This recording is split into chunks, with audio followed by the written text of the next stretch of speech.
Doctor Julián, tengo usted muy buenas tardes. Muchas gracias por asistir a esta invitación en donde el contexto es hablar sobre la amenaza que ejercen los grupos armados o los GAOMILS como los conocemos sobre los jurados y los comicios electorales durante las elecciones colombianas. Y pues más que todo una persona como usted, que su espacio académico y laboral se ha especializado en este ámbito. Entonces es un gusto tenerlo acá. Muchas gracias a usted, Santiago, por permitirme estar acá en este espacio.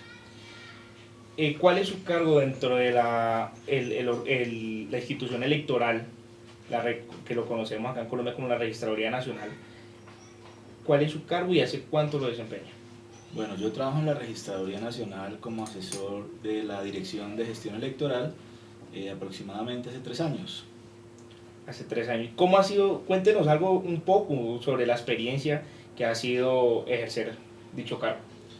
Bueno, la Dirección de Gestión Electoral ha sido una experiencia enriquecedora en materia de conocimientos prácticos ante todo, porque nosotros estamos llevando ya el trabajo de campo de la teoría que de pronto teníamos, de los conocimientos teóricos que teníamos, ya a la práctica como tal en los comicios electorales. ¿Cuál es su opinión sobre las condiciones de los jurados y los comicios electorales en el proceso electoral frente al contexto, es decir, frente a la presión que ejercen estos grupos armados frente a ellos? Bueno, pues anteriormente la presión de estos grupos armados era bastante intimidatoria con los jurados, pero ya después pasaron a intimidar más al candidato que al mismo jurado y a los electores, a presionarlos de forma indebida. En cuanto a este fenómeno social, ¿qué políticas ha ejecutado el gobierno colombiano, el Estado colombiano, para contrarrestarlas? Hemos venido observando cómo a través de los últimos comicios electorales el fortalecimiento de la fuerza pública, el incremento de esta misma fuerza en zonas alejadas donde no había, digamos que, control político por parte del Estado, pues ha venido disminuyendo este fenómeno realmente gracias a esa cobertura en seguridad. Doctor Julián, teniendo en cuenta que esto es una entrevista netamente académica, no va a ser publicada en ninguno de los medios de comunicación que de una u otra forma pueden ir en contra de su ética. ¿Qué consideraciones cuál es su punto de vista frente a estas políticas que ha tomado el Estado? ¿Han sido eficientes? ¿Han tenido efectos? Son políticas que realmente han surtido efecto, pues hemos visto cómo ha disminuido la presión de los grupos al margen de la ley, pero ha sido insuficiente. Yo creo que hace falta, sin embargo, más fortalecimiento de la fuerza pública, dotar de mejores herramientas a los funcionarios públicos, a los jueces, darles mayor, digamos que, competencia en estos temas, que ellos sepan realmente y aplicar mayores penas a los que cometen estos tipos de crímenes. Es decir, que usted hace inferencia en cuanto a que se tiene que dar un sistema penal en Colombia mucho más rígido en cuanto a estos temas. Sí, yo pienso que el hecho, esto es que es un factor determinante la presión de estos grupos, porque el hecho de amedrentar o de poder excluir a un candidato para poder favorecer a otro para sus políticas o para su fin, pues realmente da pie para que se cometan todavía más crímenes en el Estado, en la parte gubernamental. ¿Cuáles son los grupos que ahorita están en furor? ¿Cuáles son los grupos que ahorita principalmente están ejerciendo este fenómeno hacia los candidatos, y tanto, bueno, en primer lugar hacia los candidatos y en segundo lugar hacia los jurados y los comicios como tal? Bueno, anteriormente se tenía el reporte de que era únicamente la guerrilla la que ejercía, digamos que, esta presión en ciertas zonas del país. Posteriormente, con la entrada en vigor plan, del Plan Colombia, con donde fortalecían la fuerza pública, y empezó a combatir la guerrilla, vimos como los grupos paramilitares ejercieron un control en las zonas, digamos que de la costa atlántica. Una vez que se combatieron estos grupos, pues ahorita lo que está realmente azotando con los comicios electorales son las bandas criminales, las mal llamadas BACRIM. Sí, usted está enfocado en cuanto a la delincuencia común, que ya no son grupos identificados. ¿Y cuáles son los departamentos más afectados en el territorio nacional por esta clase de grupos armados? Bueno, el mapa de riesgo electoral en temas de constreñimiento y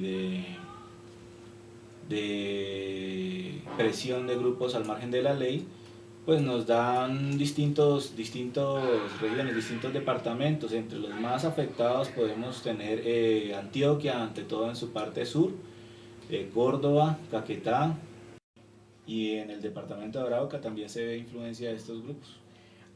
Teniendo en cuenta este fenómeno a nivel nacional, ¿qué funcionarios cree usted qué funcionarios públicos pueden dar testimonio, fiel testimonio y la verdad en cuanto a esta clase de opresión? Bueno, pues realmente los funcionarios públicos que podrían dar testimonio de esto serían ante todo los funcionarios de los órganos de control como la Contraloría, la Fiscalía, la Procuraduría, a donde a diario llegan quejas relacionadas con este fenómeno. ¿Estas quejas quién las radica? En muchas ocasiones son los mismos candidatos, aunque muchas de estas quejas o estas denuncias pues realmente no llegan a ser comentadas por miedo. Y en cuanto a esa erradicación de demandas, los comicios electorales, ¿qué papel juegan? Ellos no pueden ir a dar testimonio en cuanto a las autoridades por tales opresiones, o cómo se maneja eso ahí. Por eso le digo, realmente muchas de estas actos no son denunciados por miedo de los mismos candidatos o de los electores. Entonces es difícil poder identificar y poder decir a ciencia cierta cómo ellos operan con estos actos. Durante las pasadas elecciones parlamentarias, ¿cuáles fueron los colombianos amenazados con tal fin? ¿Usted de qué clase de amenazas tuvo conocimiento? ¿Si fue a los candidatos como tal, o a los jurados, o a los comicios electorales? Bueno, realmente las denuncias que llegan a la Registraduría Nacional pues son pocas. Finalmente nosotros no somos órganos competentes para recibir estas denuncias, son los organismos de control, especialmente la Fiscalía, los que reciben estas denuncias. Entonces no podría darle una cifra exacta pero sí hay un porcentaje, un 20% de los candidatos ante todo que denuncian este tipo de presiones. Estos grupos armados que ejercen las presiones, ¿qué tipo de estrategias utilizan para fomentar la presión en cuanto a las elecciones? Estamos hablando en cuanto a los jurados y a los comicios electorales. Bueno, pues realmente es la amenaza y el amedrentamiento a los jurados para que ellos el día de las elecciones pues no se presenten y poder ellos digamos que de una forma poder meter, perdón la palabra, que los jurados que ellos quieran estén dentro de ese recinto, dentro de ese puesto de votación, para poderlos manejar a su acomodo. Doctor, basado en su experiencia laboral y profesional en este espacio, ¿qué políticas cree que serían pertinentes tomar para contrarrestar este impacto social, ese impacto político? Bueno, primero que todo seguir fortaleciendo la fuerza pública, seguir avanzando en la recuperación de todo el estado, de cada región, sobre todo en las regiones más alejadas, que la fuerza pública haga presencia allí, no solo la fuerza pública, sino también que hayan jueces, que haya justicia, para que asimismo lleguen las denuncias y se puedan combatir estos temas. Doctor Julián, basados en su experiencia profesional, en su experiencia laboral, ¿qué políticas usted cree pertinentes y oportunas para contrarrestar este fenómeno? Bueno, primero que todo, seguir en el fortalecimiento de la fuerza pública, incrementando el pie de fuerza, sobre todo en las regiones más alejadas del territorio, darle herramientas a la justicia para que las condenas realmente sean ejemplares y esto cohíba a los actores armados al margen de la ley de hacer este tipo de presiones. Y ante todo una capacitación general a los jurados y a todos los actores del proceso electoral para que se den cuenta de lo importante que es esto para la democracia y para el buen funcionamiento del gobierno. Bueno, doctor, muchas gracias por atendernos, por fortalecer este trabajo académico con sus conocimientos, por aportarnos.